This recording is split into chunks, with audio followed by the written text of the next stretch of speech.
Speed Week. Welcome to Phillip Island for the final round of the Shell Oils Australian Road Racing Championship. We've got a big day's action planned. In fact, one of the major players will be Kirk McCarthy. Kirk, you're leading on points. It's going to be a big day. Yeah, it sure is. I just want to try and stay on board today and finish both the races. Well, judging from the action at Malala, you and Matt Mladen in that second race, that was awesome. I mean, obviously you've got a point to prove. You really want to get out there and not only beat Matt, but of course Sean Giles for the title. Yeah, I'd really like to. I've sort of really got no plan at the moment for the race. We'll just take it as it comes. But yeah, I'd really like to beat those guys.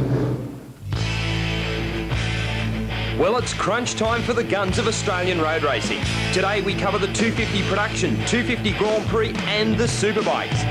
In the production series, Kevin Curtin and Adam Ferguson have battled all season all the way around the country, ending up here to shoot it out for the title. Reigning 250cc Grand Prix champion Craig Connell sold last year's bike and thought nothing more of it, except for the fact that he's locked in battle for the title with its new and very hungry owner, Rip Crocker. Superbikes means super action, and with the title still undecided, expect fireworks as Honda's Kirk McCarthy, Ducati's Sean Giles and Kawasaki's Matt Mladen go head-to-head for the most prestigious title in Australian road racing.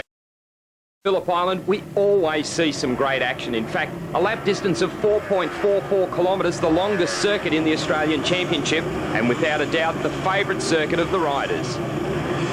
Well, Dennis Neal, not only do the Superbike riders have something to prove, but everyone in all the classes. The 250 production class has been close all year. This is going to be an interesting race. Yes, Adam Ferguson put it on pole again. I think that's the 6th pole position in a row. Kevin Curtin leading the championship at this stage. I think Curtin is probably the smarter rider of the two, but nevertheless, Adam Ferguson very, very fast. And spectacular in practice, there's no doubt about that. Let's have a look at the grid. Adam Ferguson from pole.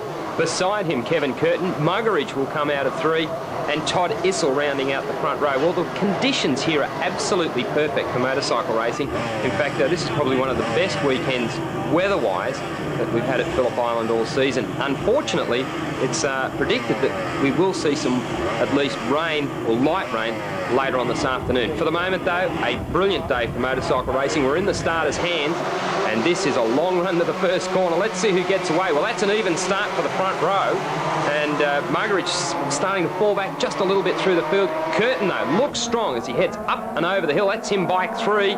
Issel, Todd Issel up the inside. Here comes Muggeridge. This is looking strong for him, and Curtin commanding the corner. Just what a fantastic track this is for motorcycle racing. So well laid out, and you can see here Curtin already settling straight into the roll.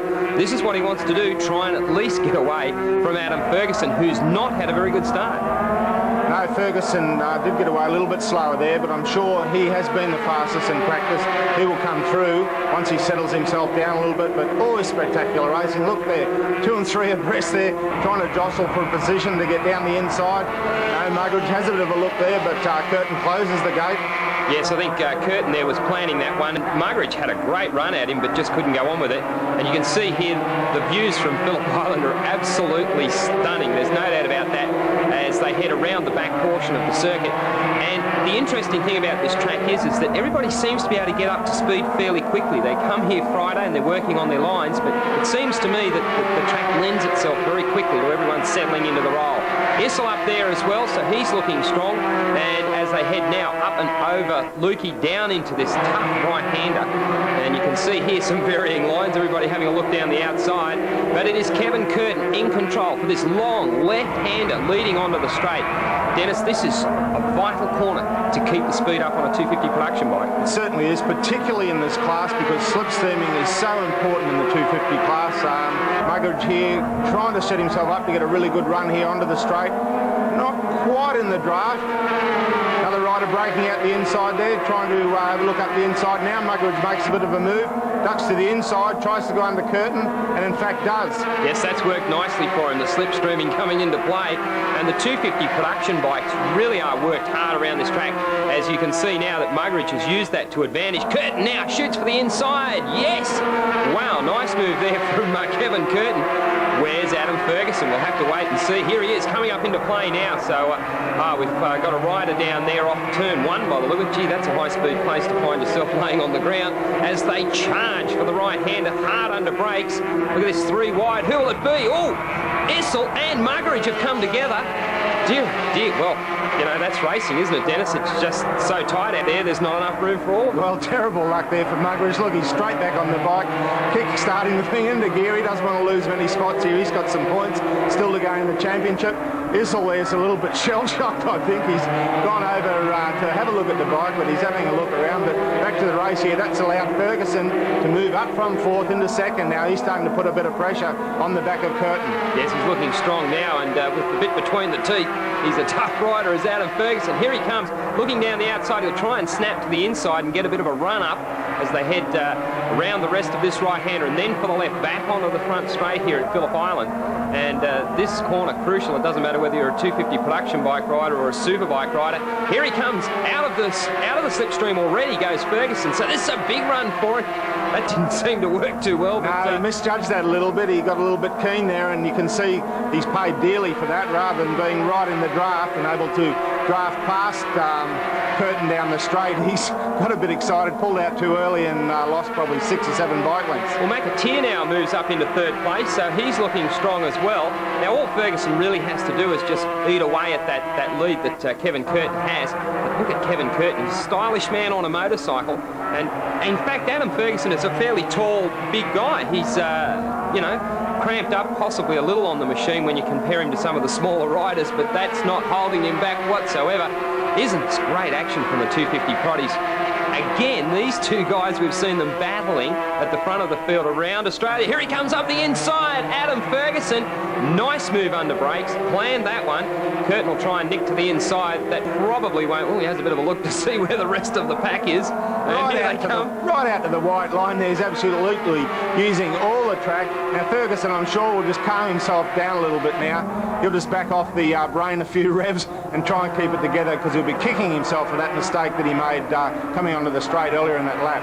Great run here for the miners a little further afield. And again, Phillip Island just lends itself to different lines on the circuit. But look at this battle. Well, Curtin's managed to best him again. So Ferguson now forced back into 2nd place. I'll bet you he doesn't try that same line as they come around onto the straight. We'll see what happens. In fact, Curtin there manages to turn his bike in. He's got that machine working very nicely in that particular portion of the corner. It seems to get into the corner very nicely. Here comes Ferguson. Now, he's thought about it last time. What shall I do this time? And I think he's elected to maybe just sit back and look for that slipstream up and onto the straight. She's a good downhill run here at Phillip Island into the bargain. And Curtin using all of the track up and over the white line. And the pits are electric with this race. The crowd, good crowd here. They were here early, and they're being rewarded with some fantastic action on the last lap.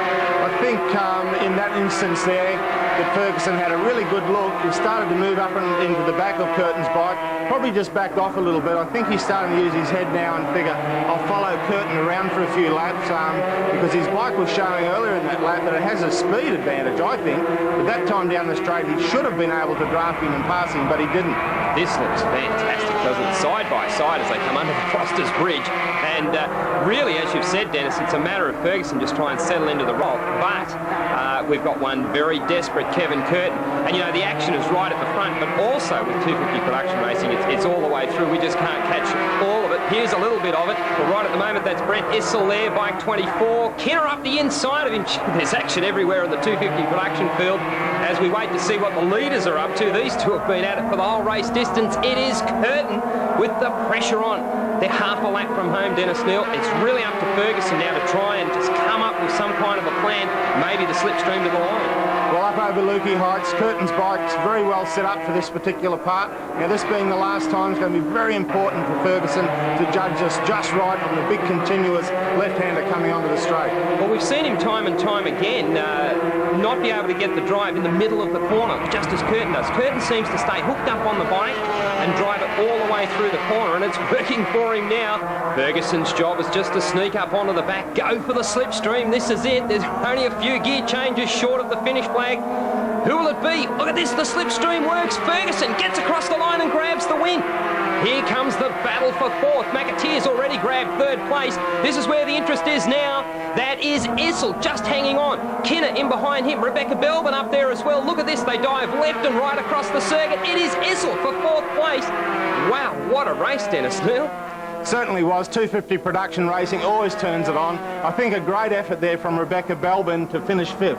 Certainly was, but what about this? Kevin Curtin has sealed the championship with only 20 points available. He is 22 points ahead. One race to go here at Phillip Island for the 250 Proddies, but hail the new champion, Kevin Curtin, the 250 production champion for 1995. Ferguson sitting on second in points and will sit in that position in the championship. Brent Issel and Carl Muggeridge still to have a bit of a battle in the second race. We've got plenty more bike racing action coming from